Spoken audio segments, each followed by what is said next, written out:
Live और आपके साथ मैं हूं सलोनी शिवा। नजर डालेंगे आज के अहम खबरों पर। मथुरा के वृंदावन में कल यूपी के सीएम योगी आदित्यनाथ के आगमन को लेकर सुरक्षा के मद्देनजर एसएसपी ने स्थानीय पुलिस कर्मियों की ब्रीफिंग की, जहां पर जिला अधिकारी और वरिष्ठ पुलिस अधीक्षक द्वारा प्रशासनिक अधिकारी के साथ मुख्यमंत्री के मथुरा भ्रमण कार्यक्रम के संबंध में वृंदावन में ब्रीफिंग की गई और विभिन्न कार्यक्रम के दौरान पुलिस व्यवस्थापन, सुरक्षा व्यवस्था, यातायात व्यवस्था और पार्किंग व्यवस्था आदि की जानकारी दी गई और साथ ही सभी को आवश्यक दिशा निर्देश भी दिए गए।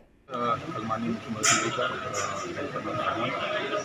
भ्रमण तथा दर्शन पूजन का कार्यक्रम है और इसको लेकर पर्याप्त सुरक्षा व्यवस्था सुनिश्चित कराई जा रही है। सभी स्थानों पर जहाँ जहाँ माननीय मुख्यमंत्री जाएंगे वहाँ की प्रॉपर सुरक्षा व्यवस्था सुनिश्चित कराई जाएगी। साथ ही साथ जो रूट है, रूट पे भी हमारा डिप्लॉयमेंट है।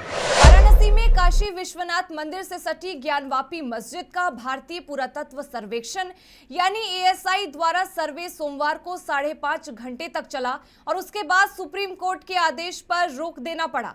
शीर्ष कोर्ट ने मस्जिद पक्ष को जिला जज के आदेश को इलाहाबाद हाई कोर्ट में चुनौती देने के लिए समय देते हुए एएसआई सर्वे पर 2 दिन यानी 26 जुलाई शाम 5 बजे तक के लिए रोक लगा दी है। साथ ही हाई कोर्ट ने कहा कि इस दौरान मस्जिद पक्ष की ओर से दाखिल होने वाली याचिका पर सुप्रीम कोर्ट के यथास्थिति कायम रखने के इस आदेश की अवधि समाप्त होने से पहले सुनवाई की जाए। इस बीच मंदिर पक्ष ने इलाहाबाद हाई कोर्ट में एक कैविएट दाखिल की ताकि मस्जिद पक्ष की याचिका पर सुनवाई के दौरान उनका पक्ष भी सुना जाए। यह आदेश सोमवार को प्रधान न्यायाधीश डीवाई चंद्रचूड़ की अध्यक्षता वाली 3 सदस्यीय पीठ ने मस्जिद पक्ष की ओर से जिला अदालत के सर्वे के आदेश पर रोक लगाए जाने की मांग पर सुनवाई के बाद दिए। सुप्रीम कोर्ट के सोमवार के आदेश के बाद अब ज्ञानवापी परिसर में एएसआई सर्वे का भविष्य अब इलाहाबाद हाई कोर्ट के आदेश पर निर्भर होगा। वाराणसी की जिला अदालत ने 21 जुलाई को मंदिर पक्ष की अर्जी पर ज्ञानवापी परिसर में सुप्रीम कोर्ट के आदेश पर सील क्षेत्र को छोड़कर बाकी परिसर में एएसआई को वैज्ञानिक परीक्षण का आदेश दिया। खबर जनपद सिद्धार्थनगर के विकारा खंड उसका बाजार के चौरी महुलानी का है, जहां श्री विद्यांचल आयुर्वेद संस्कृत माध्यमिक विद्यालय पूरी तरह से जर्जर पड़ा हुआ है और यह पूरी तरह से खंडर में तब्दील हो चुका है। जर्जर विद्यालय में पेड़ पौधे भी उगाए हैं, लेकिन अभी भी विद्यालय अभिलेखों में संचालित किया गया है। इतना ही नहीं, इस विद्यालय में प्रधानाचार्य और सहायक प्रधानाचार्य नियुक्त किए गए हैं। वहीं ग्रामीणों का कहना है कि यह विद्यालय जब से जर्जर हुआ तब से खुला नहीं है। वहीं प्रधानाचार्य आते हैं और सिर्फ दरवाजा खोलकर चले जाते हैं और ना ही कोई विद्यार्थी विद्यालय में पढ़ने आता है। हद तो तब हो गई जब प्रधानाचार्य कैलाश नाथ मिश्रा ने मीडिया से बातचीत में 106 छात्र पंजीकृत करने की भी बात कही है। वहीं जिला अधिकारी संजीव रंजन ने इस मामले पर बताया कि मामला संज्ञान में आया है और शासन का मंशा था और विद्यालय की स्थिति दयनीय है, वहां छात्र भी काफी कम है। मामले की जांच कर उचित कार्रवाई की जाएगी। हाँ, चालू है। तो यहाँ बच्चे आते हैं पढ़ने? बच्चे नहीं आते हैं, मास्टर हेड मास्टर लेके 2 मास्टर 3 लोग आते हैं। 3 लोग एक आते हैं। बराबर आते हैं, 2 कभी कभी आते हैं। ये माध्यमिक शिक्षा द्वारा संचालित संस्कृत विद्यालयों में संविदा पे अध्यापकों का 2 वर्ष के लिए जो है इंटरव्यू चल रहा है। शासन के आदेश पर इसकी नियुक्ति इत्यादि की व्यवस्था की गई थी, परंतु जहाँ तक मुझे मालूम है कि विद्यालय की स्थिति अत्यंत खराब है और वहाँ पढ़ने वाले बच्चे भी काफ़ी कम हैं।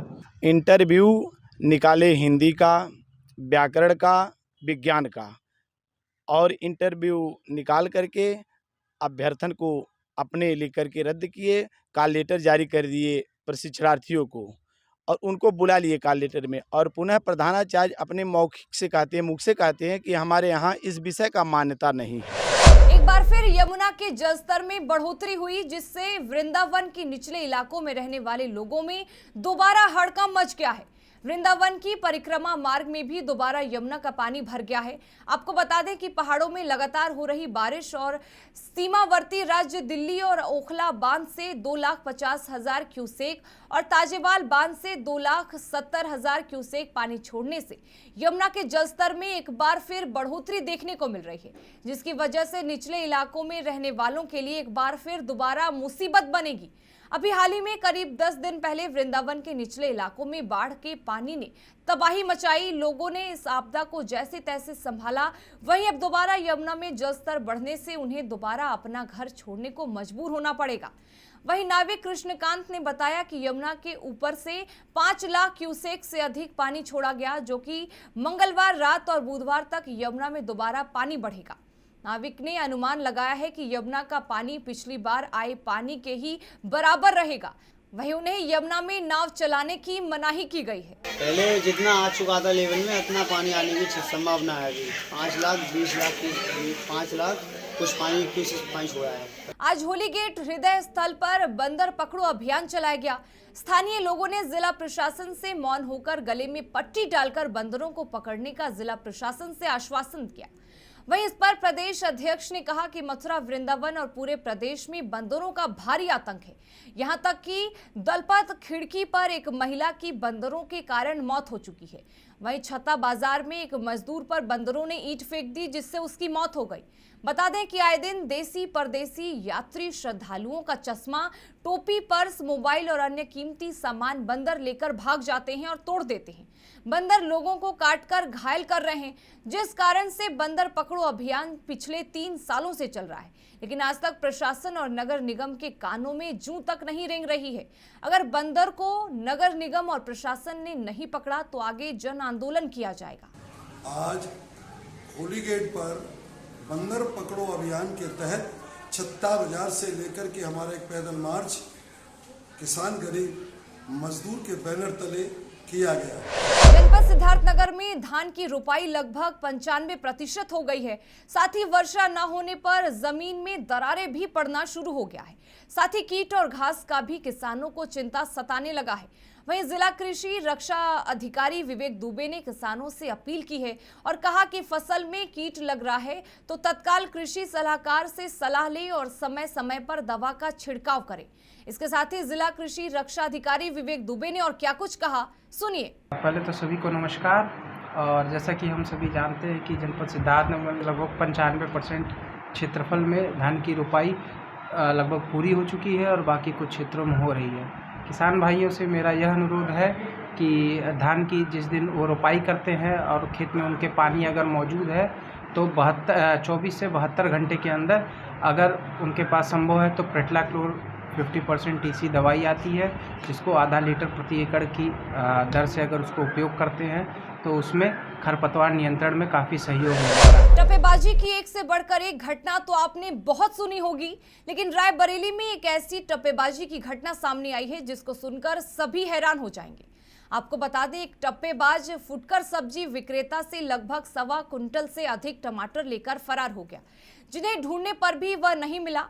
यह पूरा मामला शहर कोतवाली क्षेत्र के अंतर्गत गल्ला मंडी का है, जहां फुटकर सब्जी की दुकान लगाने वाली 2 महिला माया और उर्मिला ने शहर की गल्ला मंडी से लगभग 14,000 रुपए कीमत के 1 क्विंटल से अधिक 5 कैरेट टमाटर खरीदा था, जिसको रिक्शे पर लाकर अपनी दुकान ले जा रही थी।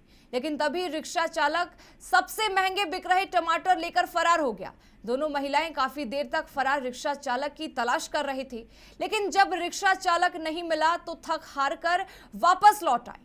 सब्जी में टमाटर लेना है 2500 रुपया कैरेट के। हम ऑटो पर वही पर रिक्शा पर लदावा और पैसा दे लगे, पर्ची लदा के खड़ा की ना कि वो लेके चले। कितनी कैरेट थी? 5। बरेली में कांवड़ियों पर हुए पथराव के साजिशकर्ता सपा नेता और पूर्व पार्षद उस्मान अली और साजिद को पुलिस ने गिरफ्तार कर लिया है। इन दोनों का जिला अस्पताल में मेडिकल कराया गया। मेडिकल के बाद कोर्ट में दोनों को पेश किया गया और दोनों आरोपियों को 14 दिन की न्यायिक हिरासत में जेल भेजा गया है। यह घटना बरादरी थाना क्षेत्र के जोगी नवादा का है, जहां पर कांवड़ियों पर शाहनूरी मस्जिद और घरों से पथराव हुआ था। बता दें कि बरेली में कांवड़ियों पर पथराव बरादरी क्षेत्र के जोगी नवादा इलाके में की गई, जिसका वीडियो भी सामने आया था। वीडियो में साफ सुना और देखा जा सकता है कि कैसे मस्जिद की ओर से ऐलान किया जा रहा है कि मेहरबानी करके किसी भी प्रकार की बदतमीजी मत कीजिए, अगर आप ऐसा करेंगे तो हमें मजबूरन इसका जवाब देना होगा। उधर पुलिस ने इस संदर्भ में बयान जारी कर कहा है कि पथराव में करीब 12 कांवड़ियों को चोट लगी है, जिन्हें नजदीकी अस्पताल में उपचार के लिए भर्ती कराया। फिलहाल इस बुलेटिन में बस इतना ही, लेकिन तमाम खबरों के लिए बने रहें हमारे साथ और देखते रहें न्यू इंडिया लाइव।